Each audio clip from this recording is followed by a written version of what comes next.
सबको प्रणाम। राम राम। क्या बनारस की सीट मोदी जी के हाथ से निकल रही है? जब लोगों से हम बात करते हैं, जब अपने लोगों से हम बात करते हैं तो हमें लगता है कि कहीं न कहीं बीजेपी ने गलती किया है, जिस गलती की सज़ा इस चुनाव में भुगतने वाली है। जैसे हमारे मुख्यमंत्री माननीय योगी आदित्यनाथ जी के साथ सौतेला व्यवहार, अंदर ही अंदर उन्हें धराशायी करने का प्लान, उनके ही विरुद्ध क्षत्रियों को भड़काना या केंद्र तक बुलाना कहीं न कहीं बीजेपी को कमज़ोर कर रहा है। हिंदुत्व और हिंदू राष्ट्र और एक रास्ते पर चलने का जो संकल्प माननीय योगी जी ने लिया है और केंद्र की सरकारें उनसे विमुख होकर तरह तरह के हथकंडे अपनाने और तरह तरह के तरीके से वोट मांगने की जो प्रथा अपनाई है, जिसका खामियाजा सरकार को भुगतना पड़ेगा। हमारे माननीय मोदी जी के मुखार बिंदु से जो बार बार झूठ और झूठ से सनी हुई बातें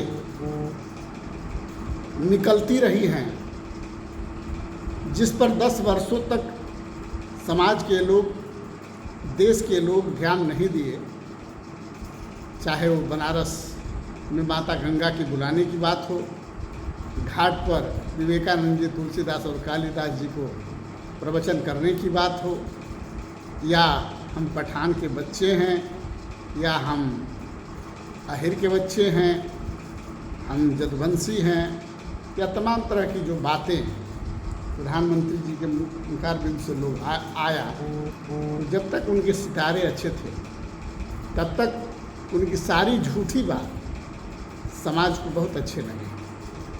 समाज के लोग ताली भी बजाए, थाली भी बजाए, मोमबत्ती भी जलाए, टार्च भी जलाए और मोबाइल भी जलाए। लेकिन जब धीरे धीरे धीरे धीरे धीरे धीरे धीरे धीरे धीरे धीरे लोगों को जब ये पता चला कि ये सरकार सिर्फ झूठ बोलती है, गारंटी इसका सब झूठ होता है, वादे इसके सब झूठे होते हैं, महंगाई चरम पर है, बेरोजगारी चरम पर है, और इसके बाद भी सरकार वादे करने से, झूठ बोलने से बाज नहीं आ रही है, और इनके लोग अपने मुख से अपशब्द जो निकाल रहे हैं, ये कहीं न कहीं बीजेपी के लिए घातक सिद्ध होगा। जैसे हमको लगता है कि बनारस, गोरखपुर और अयोध्या, ये तीनों सीट ही खतरे में है। इन तीनों सीटों में से कोई भी सीट बचेगी कि नहीं बचेगी, अब 4 तारीख के बाद पता चलेगा कि क्या होगा।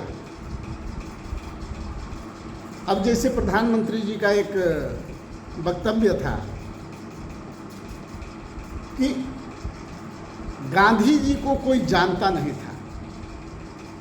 गांधी जी की एक पिक्चर आई, जिस पिक्चर के बाद लोगों ने उन्हें जाना। जब यह भाषण देश विदेश में फैला तो विदेशों में भी हमारे प्रधानमंत्री जी का जो झूठा जलवा था वो नर्वस हुआ, डाउन हुआ। और भारत के जो लोग हैं, जो वास्तव में जानते हैं कि यह भारत गांधी जी की देन है, यह भारत कई प्रदेशों को मिलाना और एक परिवार बनाकर भारत को चलाना, देश से अंग्रेज़ों को भगाना, ये सब गांधी जी की देन है। और जिन गांधी जी की प्रतिमा करीब 100 देशों में लगी हुई हो, उन गांधी जी के विषय में इस तरह की बातें करना कहीं ना कहीं समाज और देश के लोगों को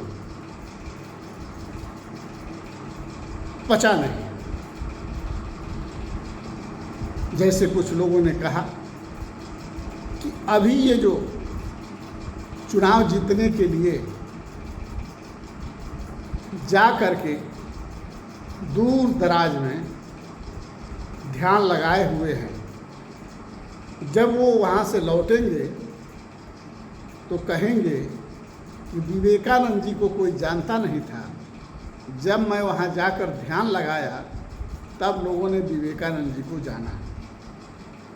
जैसे गांधी जी को कोई जानता नहीं था, जब उनकी फिल्म आई तो गांधी जी को लोगों ने जाना। तो हमारा कहने का तात्पर्य ये है कि कभी कभी अपने जो ये जवान है ना, जो अपनी बातें हैं, कभी कभी नुकसान कर जाती हैं। इसलिए बहुत सोच समझकर बात करनी चाहिए। इधर अमित शाह जी ठाकुरों को भुनाने में लगे हुए हैं, योगी जी से दूर करने में लगे हुए हैं, और इधर केंद्र में सरकार बनाकर हमारे मुख्यमंत्री जी को बदलने में के चक्कर में पड़े हुए हैं। और हमारा समाज क्या पूरा भारत चाहता है कि देश के प्रधानमंत्री माननीय योगी जी बने, और मुख्यमंत्री भी जब तक रहें खुशी से रहें, क्योंकि सब लोग को महसूस हो चुका है कि संविधान बनाने वाली पार्टी कांग्रेस, संविधान लागू करने वाली पार्टी कांग्रेस, और संविधान को पालन करने वाली पार्टी कांग्रेस, और संविधान का पालन करने वाले बीजेपी का एक इंसान योगी आदित्यनाथ जी, जो कोई भी काम कर रहे हैं तो बड़े सोच समझ के कर रहे हैं, संविधान के अंदर में कर रहे हैं और संविधान के अनुसार कर रहे हैं। और यह बात सर्व समाज को पसंद आ रहा है, इसीलिए सभी समाज के लोग योगी जी को पसंद कर रहे हैं। और केंद्र सरकार उनको नीचा दिखाने में लगी हुई है और सोच रही है कि उन्हें बदल दिया जाए या हटा दिया जाए, जो हमारे समाज को मंजूर नहीं है। इसलिए समाज ने तो ठाना ही है, और एक होता है ना सोने पर सुहागा, समाज ने सोचा ही था कि योगी जी को बचाने के लिए मोदी जी को हटाना होगा। तब तक गठबंधन इतनी पावर के साथ समाज के बीच में उभरी, इन लोगों की बातों से, इन लोगों के झूठे वादे से, इन लोगों की झूठी बातों से, इन लोगों के झूठे वादों से पगलाकर सारे वादे फेल होने के बाद समाज जिस तरह से क्रोधित होकर गठबंधन के तरफ भागने का प्रयास किया, और गठबंधन की बातें इन्हें अच्छी लगने लगी, और सब लोग ये सोच गए, जो हमारे दलित भाई थे, दलित समाज के लोग थे, जब उन्होंने देखा कि दीदी जी किसी न किसी तरह बीजेपी को समर्थित कर रही हैं, 2014 से लेकर 2019 से लेकर 2024 तक हर बार मोदी जी का साथ दे रही हैं, तो इन्हें वोट न देकर क्यों न हम साइकिल को या पंजा को या गठबंधन को दे दें।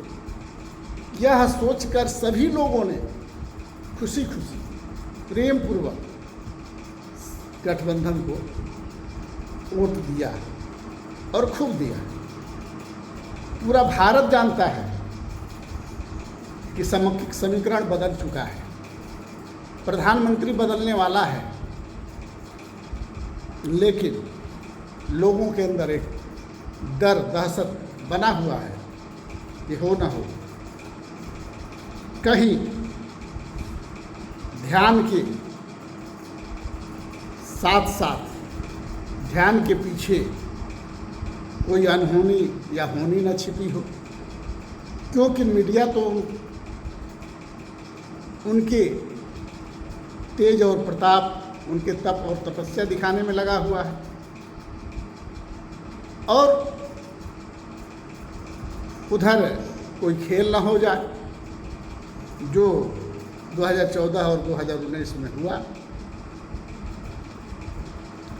तो इसके लिए अन्य पार्टियों को, गठबंधन को या गठबंधन से जुड़ी तमाम पार्टियों को सावधान रहना होगा कि किसी तरह का कोई खेल हो न सके, क्योंकि सबको पता है कि गठबंधन आ रहा है और इंडिया आ रहा है और एनडीए जा रहा है।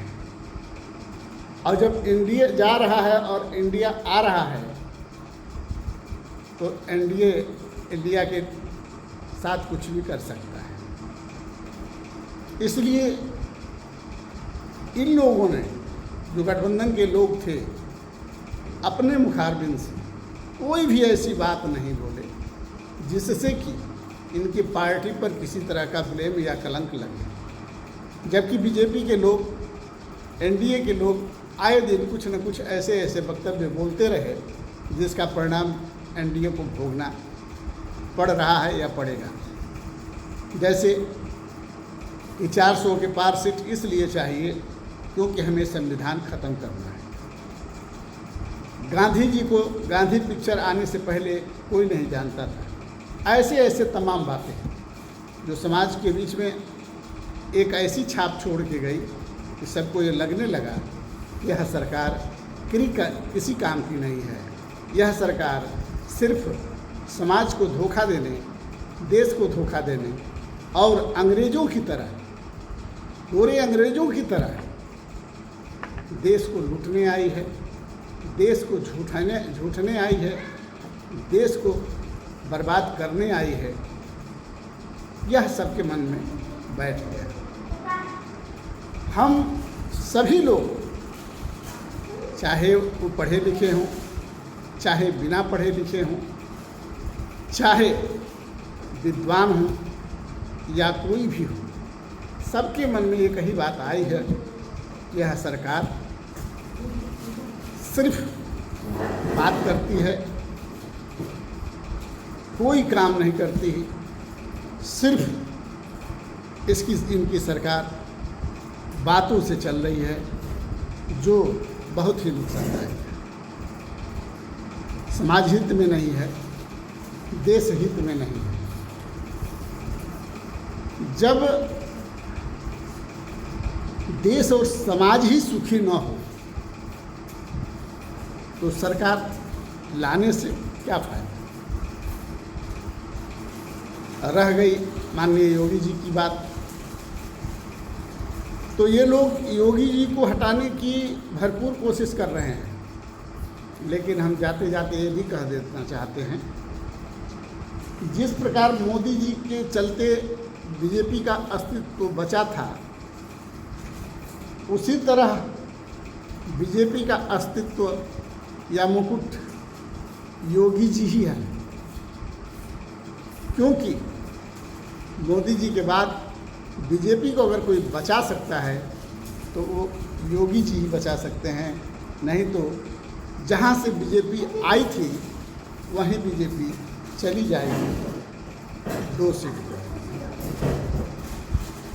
इसलिए अगर बीजेपी को बचाना है तो बीजेपी के लोगों को, योगी जी को खुश रखना होगा और योगी जी के अनुसार चलना होगा, क्योंकि योगी जी किसी का नुकसान नहीं चाहते। उन्हें गलत तरीके से पढ़ाया गया या गलत बातें पसंद नहीं आती हैं। उनके मन में जो आता है वही करते हैं और वो सही करते हैं, और सही करने वाले के साथ सब होता है, झूठे के साथ कोई नहीं होता है। आप लोगों ने देखा कि सत्य के आधार पर कांग्रेस की सरकार 70 वर्षों तक चली। 60 वर्ष मान लीजिए, बाकी औरों की सरकार रही है बीच बीच में, 60 वर्षों तक चली। लेकिन झूठ की सरकार 10 वर्ष में ही डगमगा गई। 10 वर्ष में ही उसके कुर्सी के पांव हिलने लगे, 10 वर्ष में ही उसके चरपाई के पांव चरचराने लगे, 10 वर्ष में ही बहुत कुछ हो गया। समाज परेशान, गाय माता परेशान, देश परेशान, गरीब परेशान, शिक्षक परेशान, डॉक्टर परेशान, सैनिक परेशान, सिपाही परेशान, तमाम रोजगार परक लोग परेशान, दुकानदार परेशान, ठेले वाला परेशान, झोपड़ी वाला परेशान, साइकिल वाला परेशान, मोटरसाइकिल वाला परेशान, कार वाला परेशान, ट्रक वाला परेशान। इस 10 वर्षों में कोई ऐसा इंसान नहीं है जो किसी न किसी कष्ट से न गुजरा हो, क्योंकि सरकार को सिर्फ पैसा चाहिए और पैसा कहाँ कहाँ से आएगा इन्हें पता नहीं है। इन्हें पता यही है कि सिर्फ इंसान से ही पैसा कमाया जा सकता है, चाहे वो नोटबंदी करके, चाहे नोट बदली करके, चाहे एटीएम पर पैसा बढ़ाकर, खाते पर पैसा बढ़ाकर, या तरह तरह के टैक्स बढ़ाकर, या तरह तरह के कार्य कर। सरकार चलाना उसे कहते हैं जो समाज का दुख अपने ऊपर ले ले और अपना सुख समाज को दे दे, जैसे आज तक कांग्रेस यह सपा करती आई। सब लोग जानते हैं कि जब तेल डीजल 26 रुपया था, पेट्रोल 36 रुपया था और तेल के दाम आसमान छू रहे थे, तब भी कांग्रेस ने बढ़ाने का काम नहीं किया, क्योंकि वो सारा सब्सिडी या सारा दुख अपने पर झेल रही थी और लोगों को मिट्टी तेल 2 रुपया 50 पैसा, 26 रुपया डीजल और 36 रुपया पेट्रोल देने का काम कर रहे थे। लेकिन अकस्मात बीच में अटल जी की सरकार आई और 2.5 रुपये का मिट्टी तेल 11.5 रुपया हुआ और वो कोटे से गायब हो गया, अब वो मिलता भी नहीं है। और डीजल 36 रुपया हुआ, मिट्टी तेल 46 रुपया, पेट्रोल 46 रुपया हुआ, क्योंकि इन्होंने सब्सिडी हटाई और बोल दिया कि सब्सिडी का भार हम लोग क्यों सहें, यह भार जनता सहेगी और जनता देगी। तब से जनता तेल पर सब्सिडी का दाम देने लगी और महंगाई बढ़ने लगी। अगर कांग्रेस ही शुरू से होती तो आज भी हमारे देश में शायद 36 रुपया डीजल और 46 रुपया पेट्रोल होता, अगर बीच में बीजेपी की सरकार नहीं आई होती तो, और गैस सिलेंडर 300, 350, 400 होता। लेकिन इनके आने के बाद सबके दाम बढ़े और जो बचा खुचा था योगी मोदी जी के आने के बाद गैस से सब्सिडी हटा लिया गया, जिससे गैस का दाम 400 से 1100-1200 हो गया। ये सारी बातें समाज के लोग 10 वर्षों में पढ़ा, सुना, समझा और आईटी सेल के माध्यम से जो पढ़ाई चल रही थी, जो क्लास चल रहे थे, उस पर लोगों का विश्वास कम हुआ। ये आईटी सेल के माध्यम से हमें झूठी कहानियाँ पढ़ा कर, हमें मूर्ख बना कर, हमें हमारा वोट लेकर ये लोग राज कर रहे हैं और 8,500 करोड़ की गाड़ियों में बैठकर जहाज़ों में उड़ रहे हैं और जगह जगह ज़मीन जायदाद अपने दोस्त मित्रों को धन और पैसा सब दे रहे हैं, पैसा हमसे ले रहे हैं, टैक्स उनका माफ़ कर रहे हैं, लोन उनका माफ़ कर रहे हैं, और हम लोग पीछे जा रहे हैं सिर्फ 5 किलो अनाज पर और 2000 रुपये पर।